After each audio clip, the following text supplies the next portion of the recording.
Today, every day, small cap investors visit Agoracom knowing this is the day to discover the world's next great company, to have their dreams come true. That's why I take to the open road, to find them, to tell their stories, to engage them, to bring them to life, because they want to connect with you from your office, your phone, your home, anywhere. Agoracom, find your dream.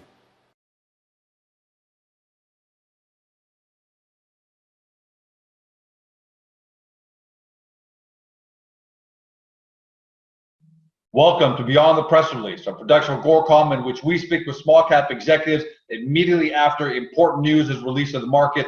With us today, I'm happy to have again Peter Pascali. He's President and CEO of PyroGenesis Canada. The company trades on the TSX Venture Exchange under the stock symbol PYR, and for our friends in the US, PYRNF. You can find out everything about them at pyrogenesis.com.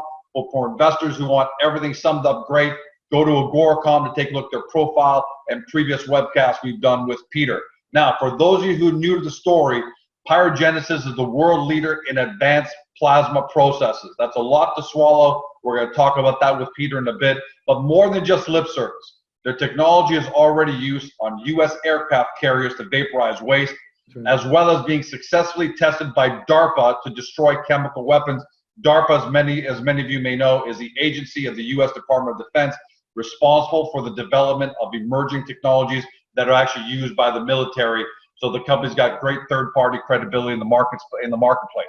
Moreover, and what we're going to be talking about today, its titanium powders for advanced 3D printing have already received orders and interest from some of the world's biggest companies. I've said it before, it's a monumental feat just to commercialize one advanced technology, let alone multiple applications of that technology, which is why, and I don't say tongue-in-cheek, I'm not exaggerating when I say Peter Pascali is Canada's Elon Musk. Peter, welcome to the show. Thanks for having us back, George. It's a pleasure to be here. Lots of news, lots of excitement at PyroGenesis, and what an introduction. Thank you very much. Well, listen, it's well-deserved because the things that you're doing haven't been seen in the small cap space in a long time, because your technology is going international into some of the biggest agencies and companies. That's what we're here to talk about. And in fact, for everyone at home, I'm going to do a little share screen here of a PowerPoint presentation that we're going to be reviewing. Peter, let me know when you see it. Yep, there it is. Got it. All right. So we're here to talk about PyroGenesis. Before we get going, everybody, please have a look at the forward-looking statement of the company. And make sure you come back at the end to review that as well, but we just got that up, and we'll ask you to take a look at it at the end. Peter, you put out a press release today in which you announced your ramp-up phase is completed, and you've got some pretty big bullet points in there. 6 NDAs with distributors and 3D printing manufacturers. 3 NDAs under negotiation with multinational aircraft engine manufacturers at their request, and some other big things here that we're going to go over. But before we do that, I know there are a lot of shareholders at home that know the company very well, but there are new investors coming here into the PyroGenesis story all the time. In fact, I'm looking at real-time trading of the company today after the news release. Clearly, there's some new blood coming in the market. So let's go over the company first, really quickly. We just want to cover off what is plasma, and then a couple of your key third-party validation. So for everybody at home, what is plasma, and why are you making such a big impact with it? George, plasma is essentially the 4th state of matter. In this slide here, you'll see the 3 states of matter that are typically taught in high school science classes: solids, liquids, and gases. The example of the solid is an ice cube. And if you heat it up, it becomes a liquid, water. And if you heat it up, it becomes gas, let's say steam. Well, if you take a gas and you heat it up even further, it becomes plasma. So plasma is essentially the 4th state of matter. It operates at very, very high temperatures. We didn't invent plasma. The sun is a plasma ball. Lightning is a plasma. And what we do, what you see here in the 4th picture, is actually a plasma torch. So remember I said you heat up gas? It's like a hair dryer. From one end, you have a gas go in.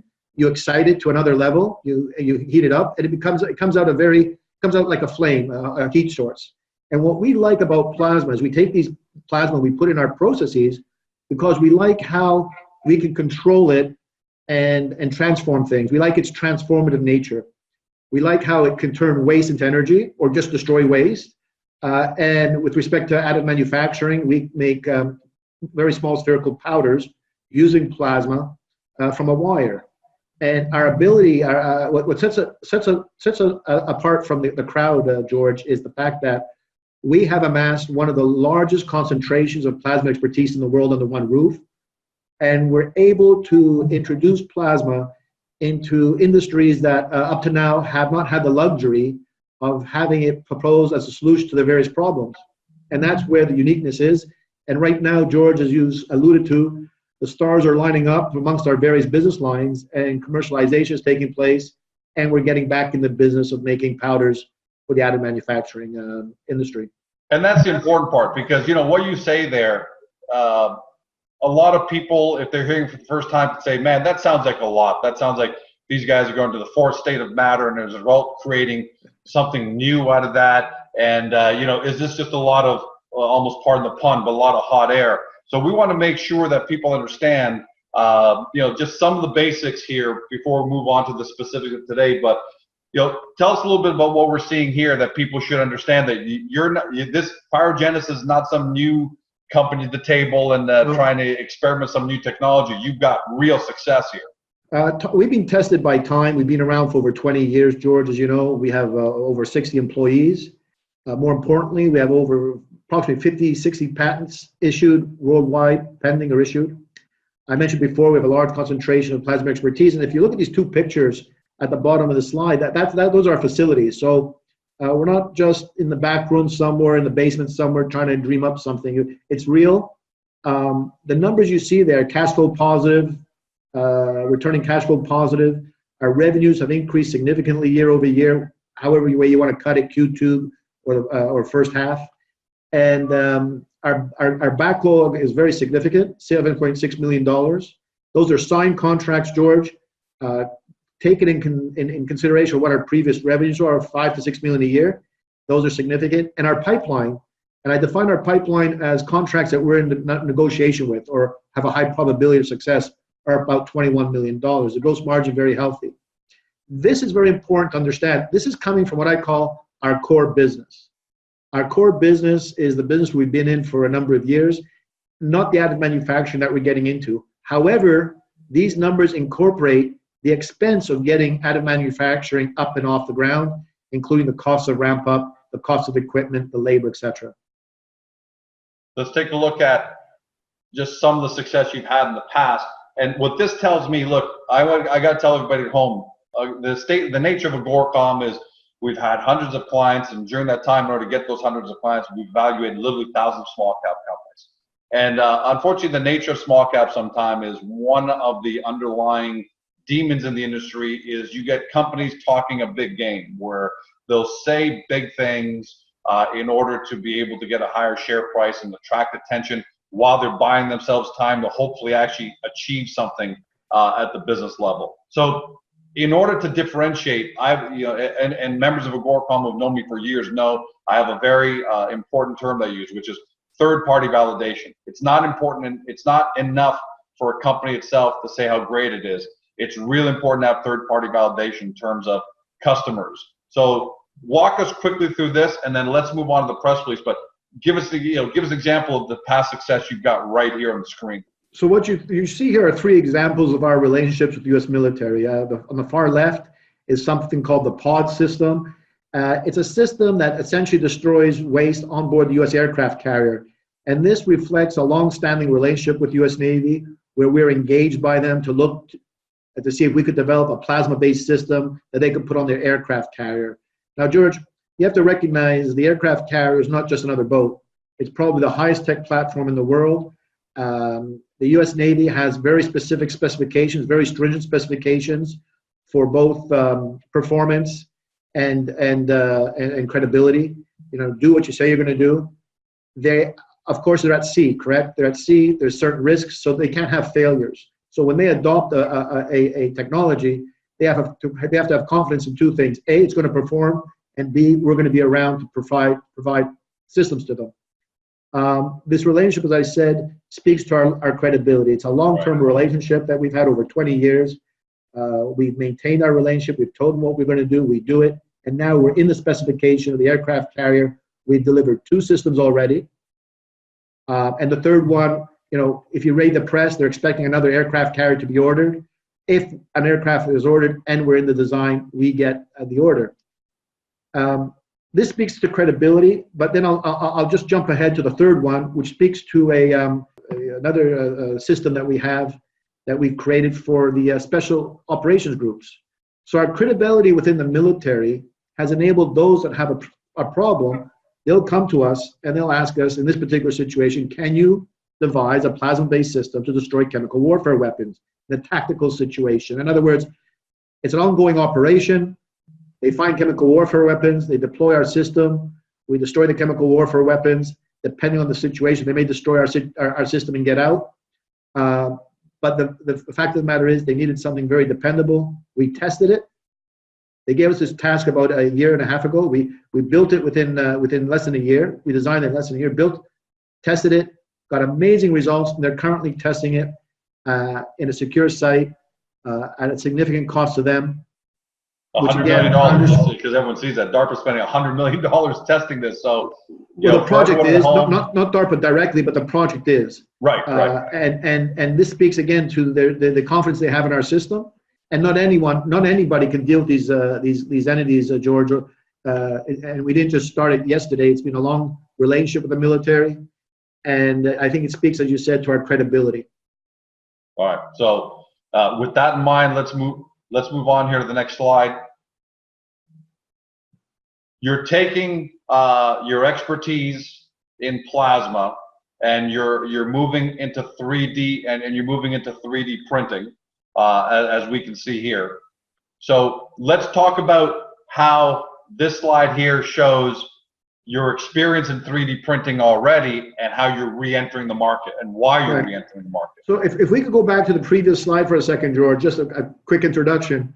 Sure. This triangle shows the 3 main components in 3D printing. You have the printers that require powders and the software to run the printers. This is the 3 considerations when looking at printing. We make the powders. So what we do is we take a wire and we hit it with a number of plasma torches, and that wire converts into very small spherical powders. Now, that's real interesting because on the next slide, it speaks to a bit of of what we did in the past.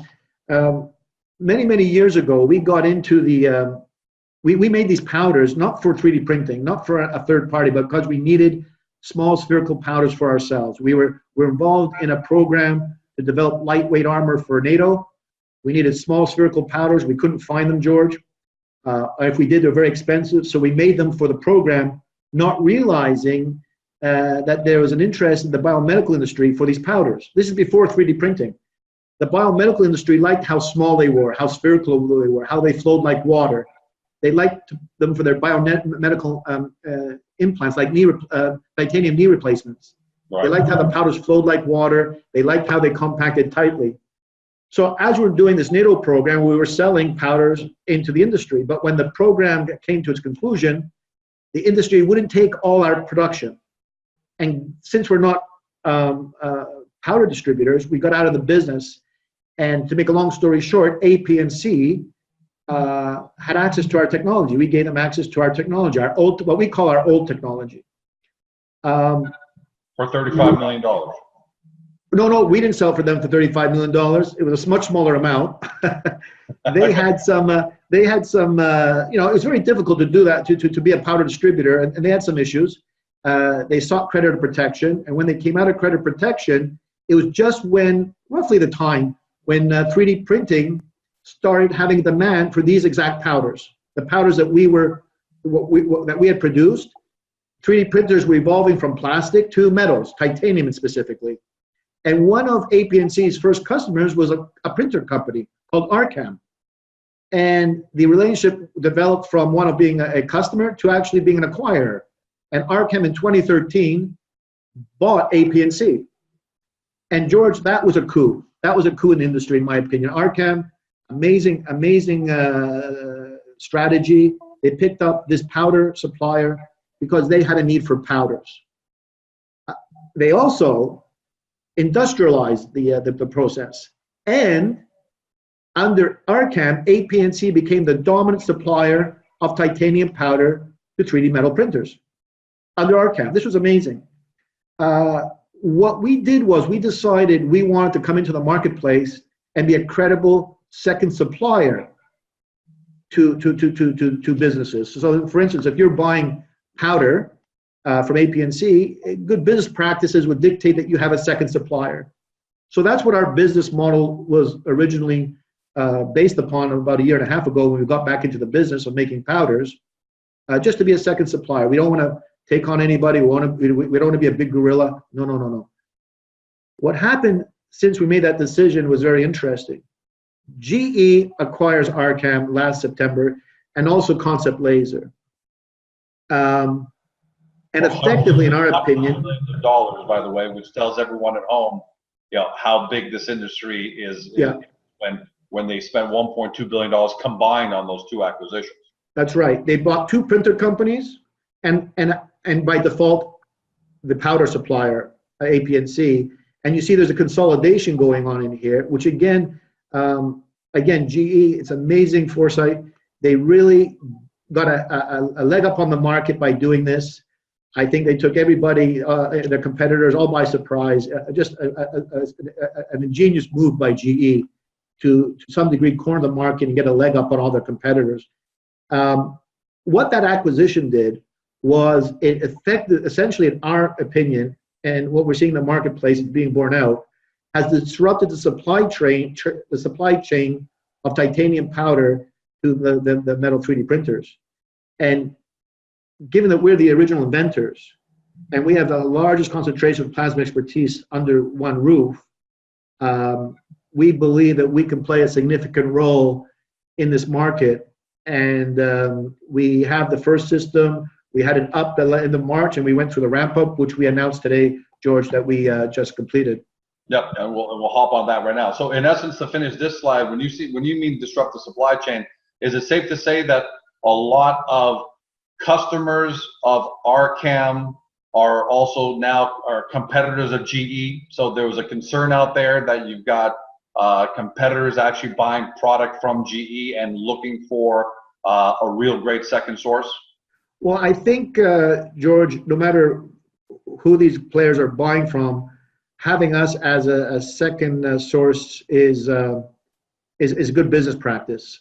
All right. I can't say what GE's or printer competitors' goal is, but if I was a multinational aircraft engine manufacturer, I may want to have a different supply of powders. All right. Let's talk about subsidiary. How fast this market is growing, in fact.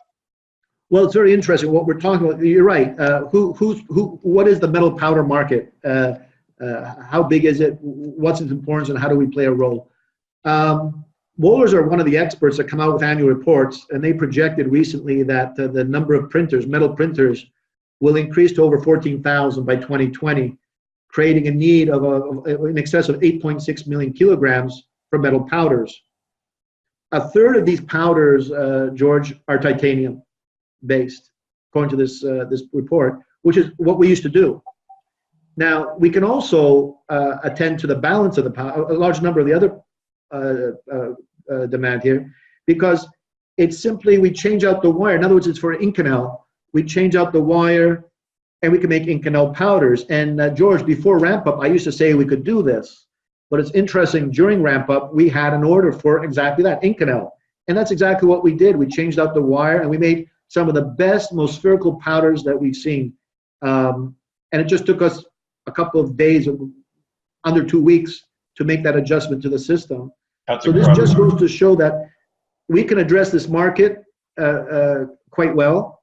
We're one of the few players in the market that can do this. There's only two companies in the world that can do it using plasma atomization. That's APNC and ourselves.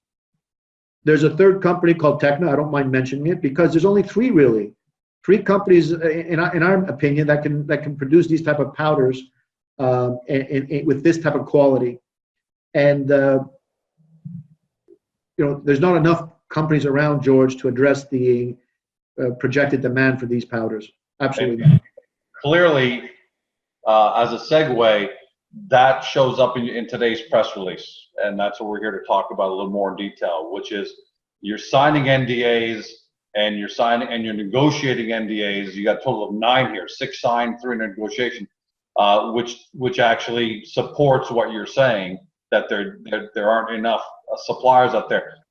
Let's talk a little bit about each point here, just a bit. The 6 NDAs that are signed with distributors and 3D printing manufacturers. I know you can't talk about specifics as to who they are, but how, for the sake of everyone at home, how close is the process between signing NDAs and actually starting to commercialize with these distributors and printer manufacturers in general? I know each have different needs, but is this like the U.S. Navy, where it could take, U.S. Department of Defense, where it could take years, or are you talking months?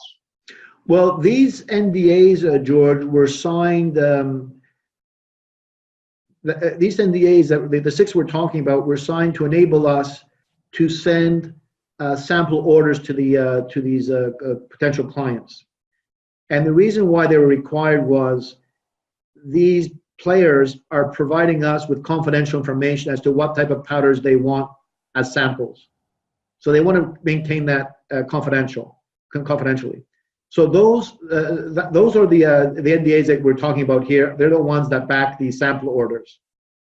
Now, we have signed these NDAs. It takes time. We've sent the sample orders. The majority of the sample orders have gone. 5 have been delivered to date. And we're getting a lot of questions. Well, what's the result? What's the result? Well, it takes time to get the results back and to build on that. And in fact, they've only just recently been delivered within the past 2 months. The key here, George, is not so much, is the fact that these sample orders and the NDAs took place during the ramp up. We never expected to have any of this attention before the ramp up was completed. And I think that speaks to some of the players that we're dealing with. These are not small mom and pop shops. They're multi-billion-dollar entities that are known in the industry and have an interest in sampling our powders. And you have received an order too, as well, right? Did you announced earlier this year that you received an order from a global multinational conglomerate? For sample orders. Okay. For sample orders. Okay. And they're not small. They're not like microns. Their sample orders are significant. They have to do tests on them. And as I said, the key is that we never expected this. What we didn't expect is the activity that's taken place since the summer, which is multinational aircraft engine manufacturers have approached us. We did not approach them. We did not think, whatever the reason, they approached us and have been pushing rather aggressively the first steps, which are signing an NDA. And that's been taking place over the past few weeks. And I believe this is very, very, very significant. And people ask me, when are we going to get an order? When is the real order going to take place? And George, I don't have a crystal ball. I can't say on this particular date, on that particular date. But one might project that with this type of activity, it's reasonable to conclude or suggest that an order will take place. Some sort of relationship will take place. And I don't think it's going to be in 18 months. I think it's going to be relatively soon. Now, whether it's 2 months, 6 months, 8 months, in what it will do for this company and what it will mean for this company and investors, it doesn't much matter whether it's 2 months or 6 months, George. The implication is significant.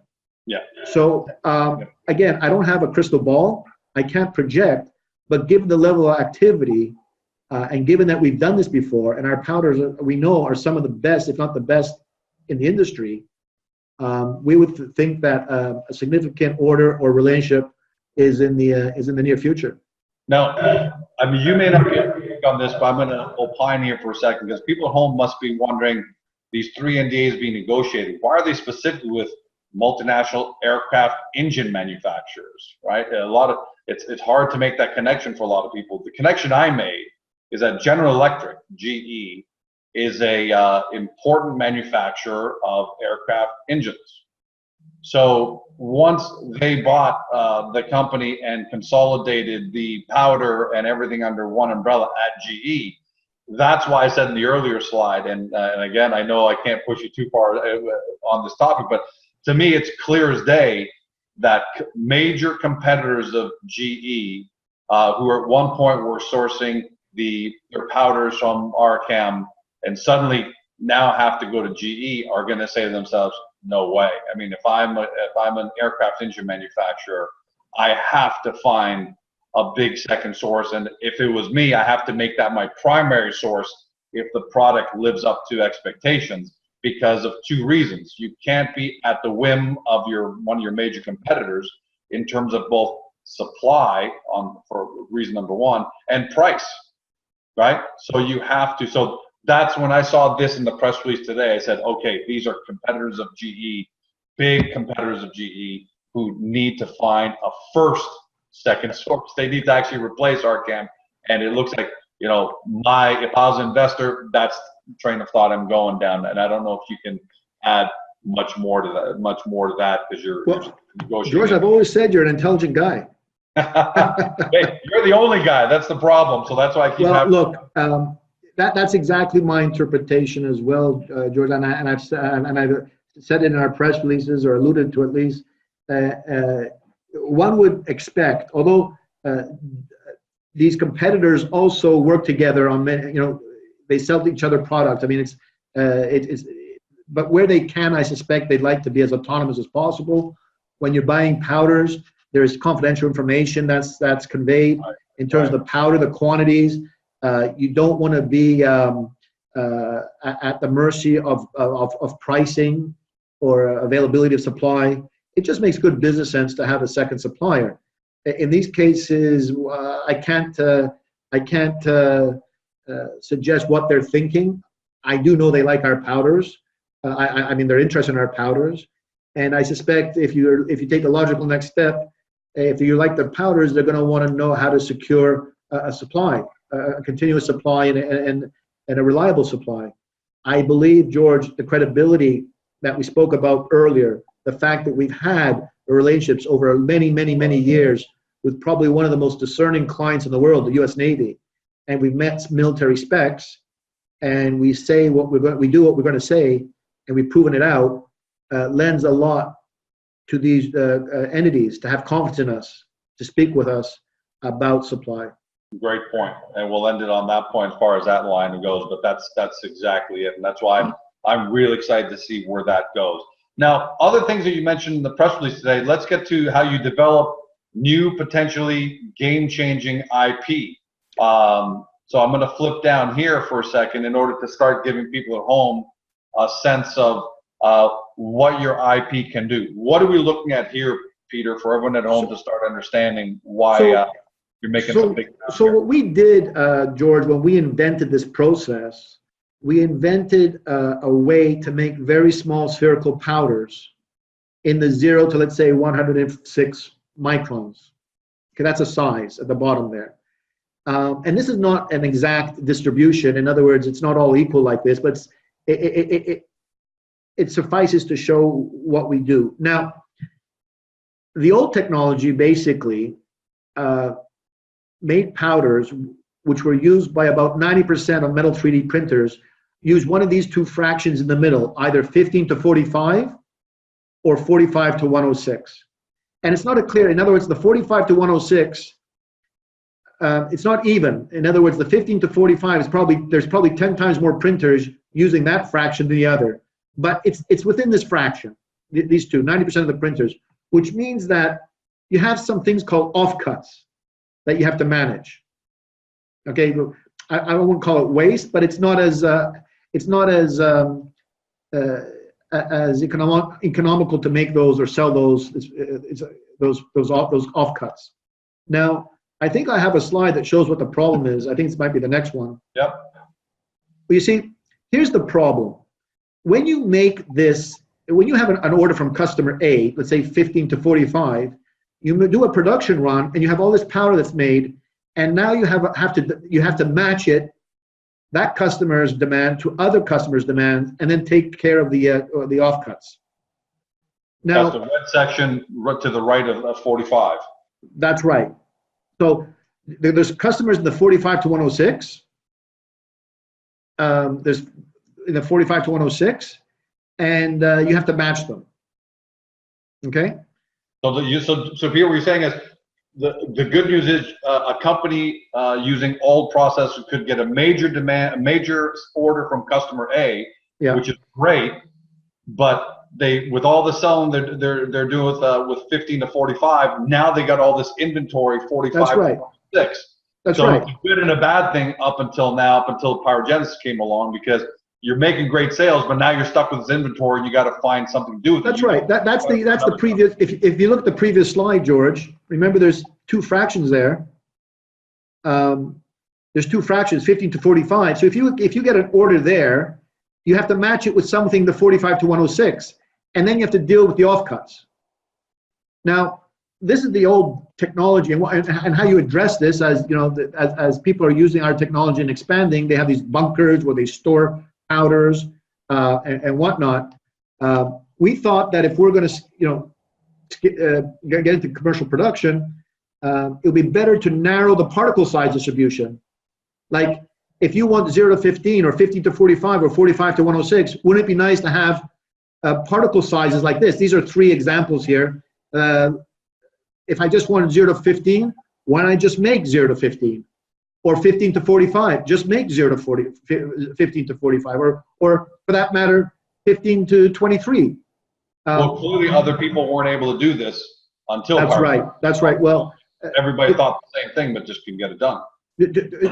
Just though to put that in perspective, there may not have been a need.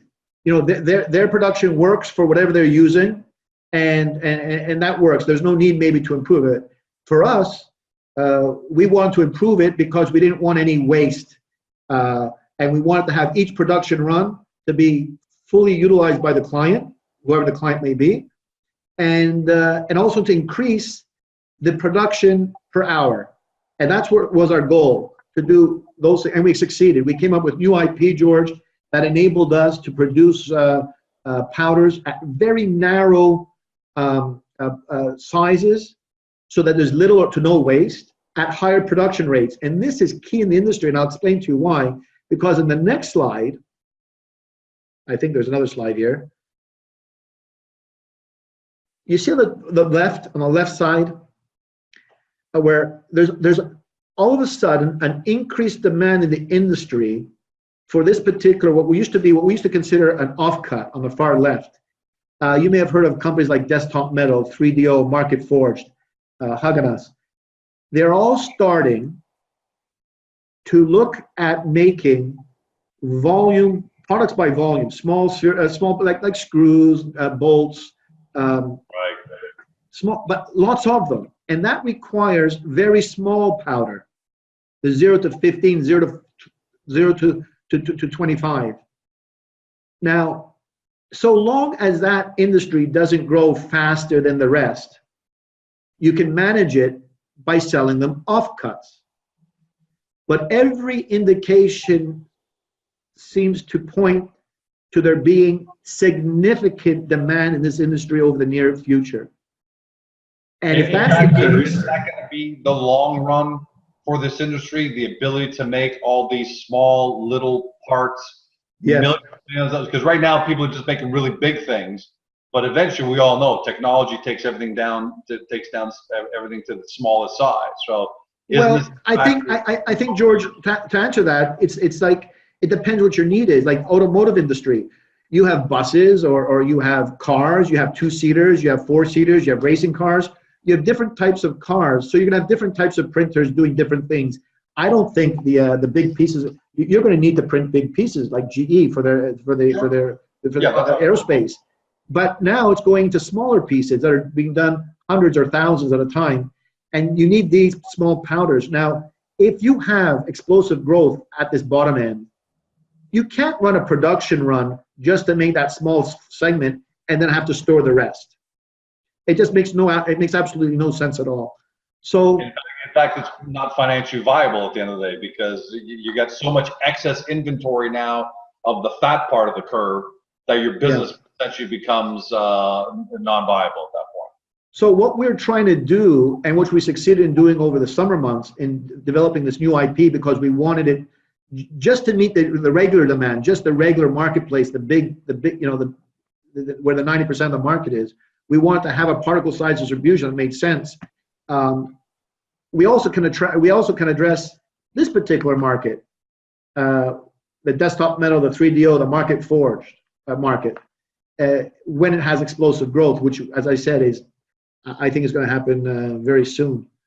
So all this to say, George, is the inventors of plasma atomization, PyroGenesis Canada Inc., which invented plasma atomization and enabled the market to get to where it is today, is back on the scene. And in a very few months, I mean, we've had the system up March 31st, and we've been ramping up. And during this period, we've again come up with what I would say, George, is game-changing IP, probably more game-changing than our original patents.